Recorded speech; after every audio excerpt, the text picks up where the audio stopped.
சிவாய நம. திருச்சிற்றம்பலம். இப்பொழுது நாம் தரிசனம் செய்யும் தலம் திருவாரூர் பறவை நாச்சியார் ஆலயம். இந்த ஆலயத்தில் பூதகணங்கள் நெல் திருவிழா.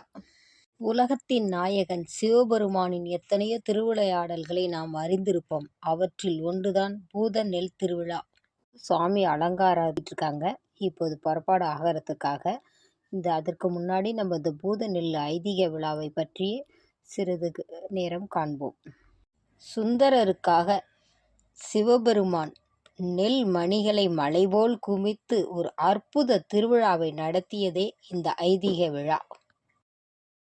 சுந்தரமூர்த்தி நாயனாரும் பறவை நாச்சியாரும் திருமணம் முடிந்து இத்திருவாரூரிலுள்ள தியாகேசர மூர்த்தியை தரிசனம் செய்து வந்தனர்.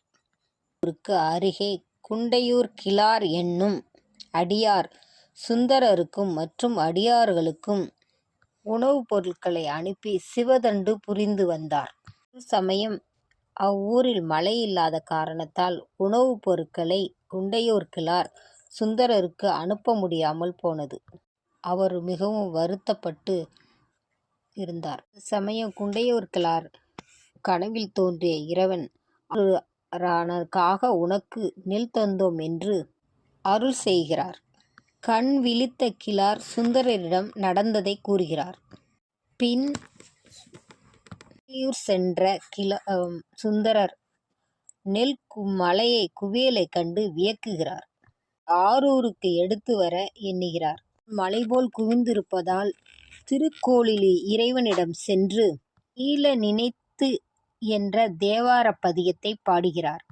முடித்து இறைவனிடம் வேண்ட சமயம் அன்றிரவே பூதகணங்களை கொண்டு நெல் அனைத்தும் திருவாரூர் வந்து சேரும் என்று அசுரரி கேட்டதாம். அதுபோலவே பூதகணங்கள் அன்றிரவே நெல்மணிகளை திருவாரூர் கொண்டு சேர்த்ததாம். இதனை கண்ட சுந்தரரும் பொதுமக்களும் வியந்து நிற்க, பறவை நாச்சியாரும் அவரவர் வீட்டு வாயிலில் இருக்கும் நெல் மலைகளை அவரவரே எடுத்து செல்லுங்கள் என்று கூறுகிறார். இறைவனின் கருணையையும் சுந்தரர் பறவை நாச்சியாரின் புகழையும் போற்றி புகழ்ந்தனராம். நிகழ்ச்சியை நினைவு கூறும் வகையில் ஆண்டுதோறும் திருவாரூர் தியாகராஜர் கோவில் அருகே உள்ள பறவை நாச்சியார் கோவிலில் இந்த ஐதீக விழா நடைபெறுகிறது.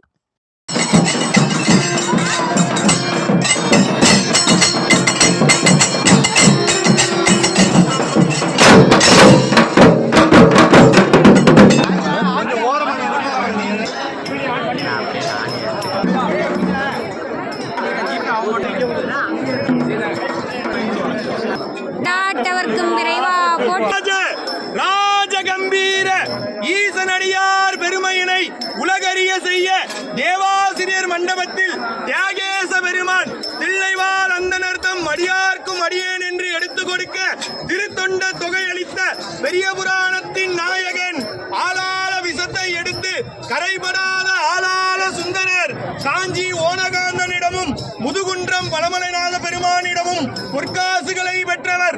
தனது வாக்கு வன்மையால் பன்தொண்டர் என்று பெயர் பெற்றவர்.